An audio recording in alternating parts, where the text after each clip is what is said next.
Okay, so for the sake of the VOD, although I'll probably cut this, I am building a deck using these cards. Now, the Dwarves have a lot of pinging, which will probably be pretty useful because the Gremlins are pretty low health. Honestly, all of the cards are pretty low health. This is one of the lower powered pairings. But later we'll have things like Eldrazi and Leviathans and Great Worms and stuff, and it'll be ridiculous. But we're starting out small. So first I'm just going to look through these cards and find all the ones that just straight up are useless to me. Which there is this one here that is not written as a dwarf, and it's maybe the best card in the game. I think I might have accidentally made a super broken card with this one, so that's fun. I will say, when I generate these cards, I do try to be as consistent as possible. I just make the 20 cards. There are a few rules I use for re-rolling. If they're, like, unplayable, they just don't actually make any sense. And I allowed myself, I think, 1 or 2 vetoes just because they were broken cards that would be unfun to play against. Such as one that just says, your opponent, every time they draw a card, they exile that card. They just, like, can't do anything unless they have enchantment removal. And I'm pretty sure there's no enchantment removal in this set. There might be, like, 1 or 2, I don't remember. I don't remember all these cards. I made them last night. But this one, you'll see, we're mostly red, and this is, like, 1 black card. We only made 1 black dwarf, but the neutral section is mostly blue and black to allow you to splash these other, like, rare colors, if you wish. Okay, actually, it's mostly blue. It's mostly blue, actually. I'm just noticing there's only a couple black spells in here, which isn't great, so maybe I won't be able to afford the black.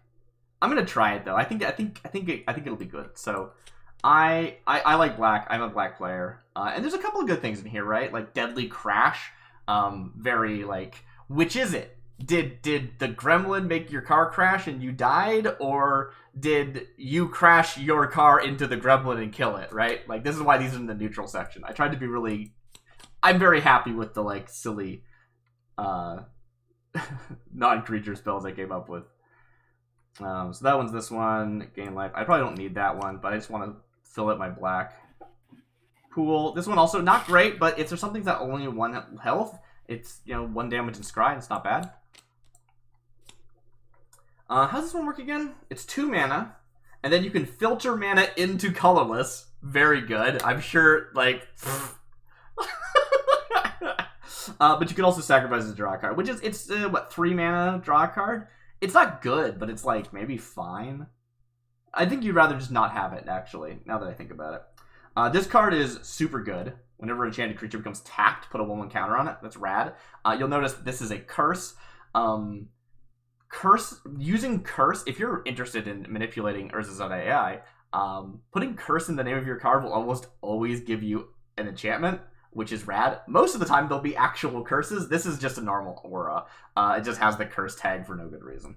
But that's okay. I'm okay with that. What else do we have? We're going to want some blue.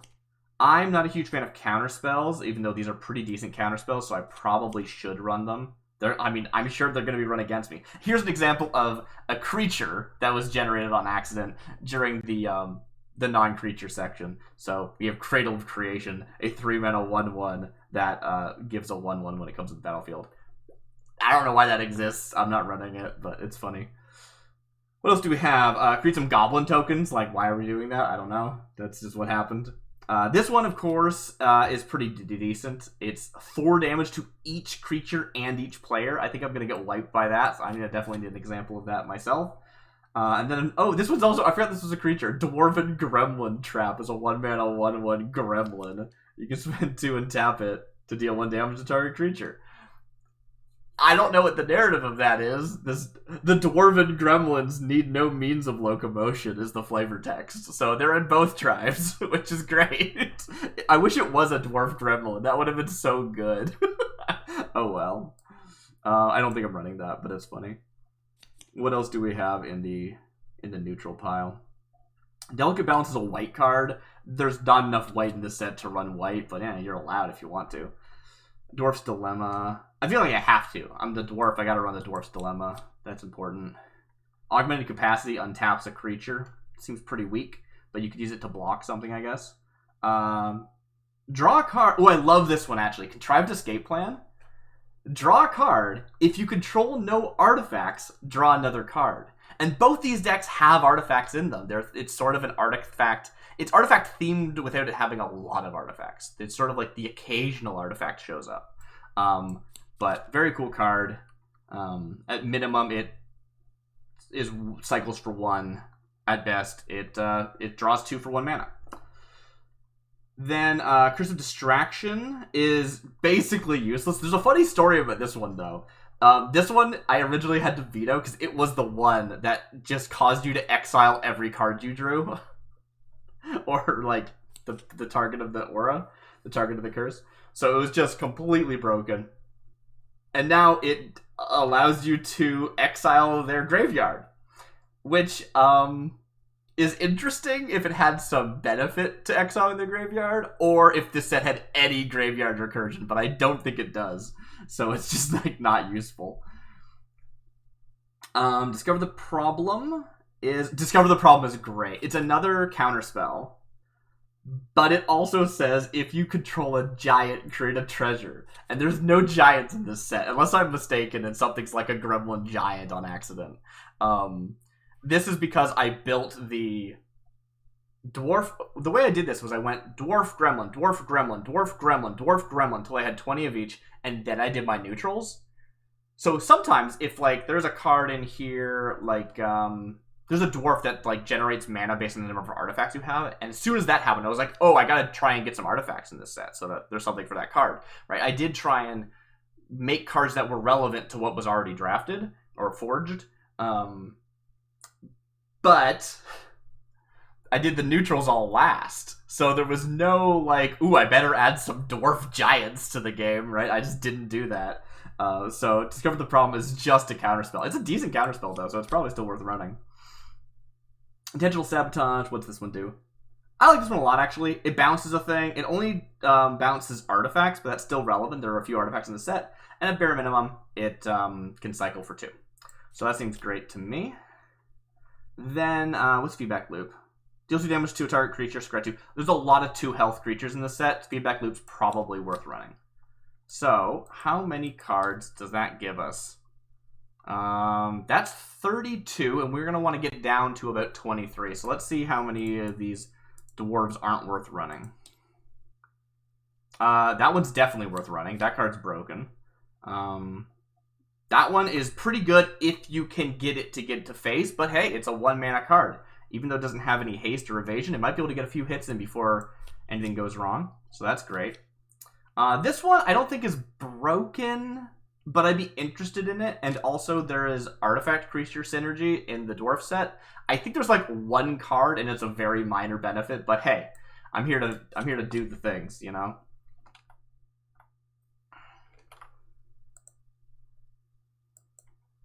So this one's actually interesting. Right before we went live, B mentioned that the Dwarf Sprockethopter didn't actually read properly. It just said it gains flying until end of turn with no trigger, and I totally didn't notice that when I was making the card. So that's one of the things that's in my reroll clause of, like, if something just cannot be done, not like it can't be done, but like the game tells you to do something that you can't do, like something doing nothing is not enough for a reroll. Something that, like, you can't do, right? Like, you can't just ignore the text because it is saying something. It just isn't saying something that we understand with the current rules of the game, right? So that gets rerolled. So this became this card. Can't be blocked by creatures with power 2 or less. Pretty decent. It's a little expensive, but it's in the, like, maybe pile. It's in the probably pile, honestly. This one is actually great. It's a little expensive again, but it has a pretty useful ability. This one, it's really funny. I thought I was gonna make, like, I actually was trying to make an artifact creature when I put this name in, but I thought I was gonna make, like, equipment or something, but no, we made this instead, which is beautiful. I don't know why I've stopped narrating the cards' names. I should say them. There's a lot of stuff on the screens, things you might get cut off, so it's worth seeing. This is the auto musket. It's a 1-mana 1/1 taps for 1. I shouldn't go in too much detail because we're gonna do this again once we actually get into the game, but you know, that's fine. This one probably will never pay off. I don't think there's enough artifacts in the game for 2 tap make more red to be worth it, but I want to try because it would be funny if I could pull it off. This one, again, it's just a mana dork. There's a lot of mana dorks for some reason. I don't know why they decided that dwarves should have mana dorks. But they did, and here we are. Drawing cards is always good. Throw that in. This one, that's nice. Always making something unblockable is really, really useful. Or making something unable to block, I guess I should say. Deals damage to a creature, destroy that creature. Oh, I love that, right? It's literally just death touch, but hey, I'll take it. This one's interesting. Oh, it's just one of these. Yeah, there's so many of these, like, deal 1 damage to target creature in the set. I think that the Gremlins also have a ton of those. Hopeful Dwarf, whenever it becomes blocked by a creature. This one I think it's fine. I think it's, like, in the probably not pile. Hey, Darcy? Yes. Yes? You know, I am ready to go when you are. Okay. I am going to be a little bit longer. I have a few cuts to make, but that's all.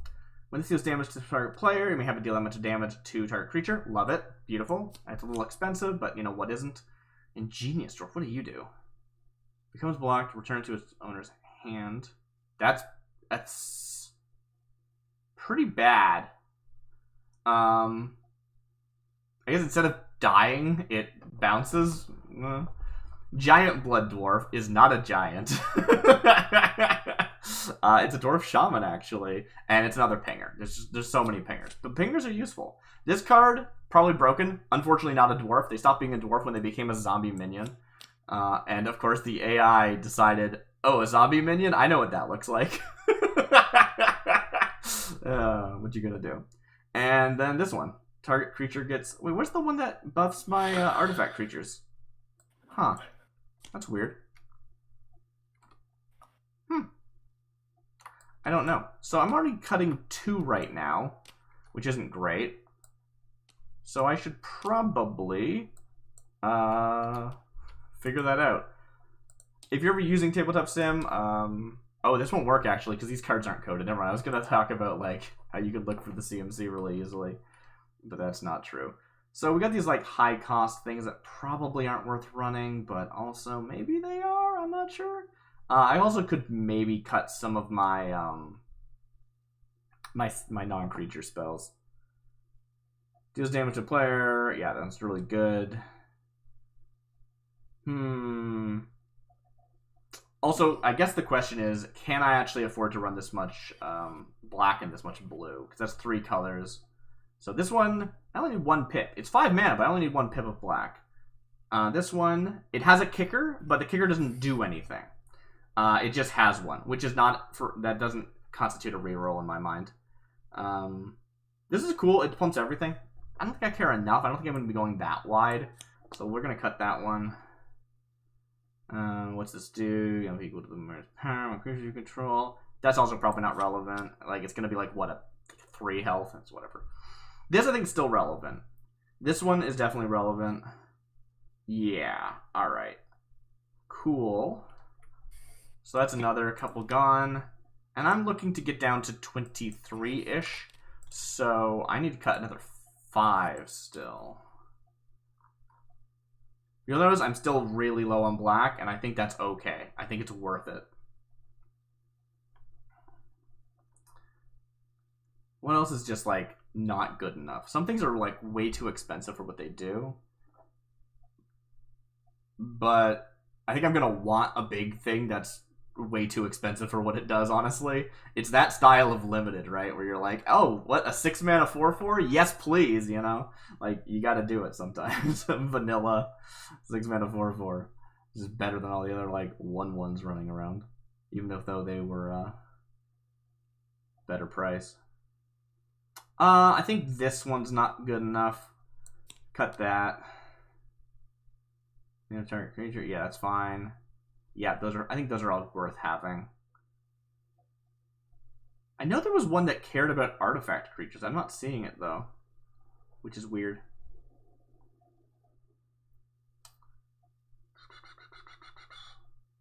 I might get greedy and just not cut everything, but I really should. These cards are bad enough that I should be cutting. There are, like, correct answers of what to cut here, and I'm just bad at deck building.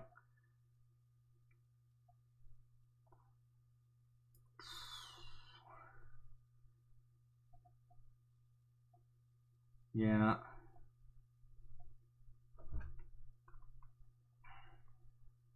I think what's gonna happen, B, is, like, something's gonna end up getting big, and then there's, like, no way of getting rid of it, because there's, like, no hard removal. No hard removal.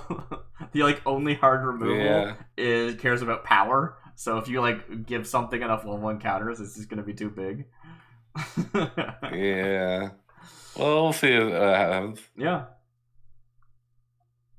I need to cut 4 more cards, and these cards are not good enough for me to keep, and yet here I am. You know what? That's 4 mana. How good is this?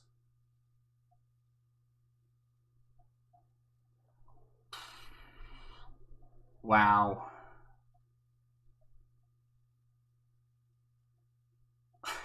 I just looked at this picture of the Dwarves Sprocket Thopter. That's really funny. You know what? I'm just gonna have a bad land base. That's what I always do. Yeah, that's my plan. What if I just had a bad land base? I want to play all these bad cards. Come on. These are, of course, our lands that we'll be using to make our land base. I hope you used the AI-generated lands, B. Oh, yeah, definitely. Because they have the same card back. if you take lands from here, they have different land card backs. So how many cards do I have of each type? I have 27 cards in my deck. That's too many. Anyone following along, don't do as I do. And I need to add, what's that, 13 lands? I'm sure I'll be fine. It'll be fine. That's a blue land, that is a red land, and that's a black land, but not in that order. We really need red more than anything else. So, we'll just take 1 extra and call it good enough. There we go.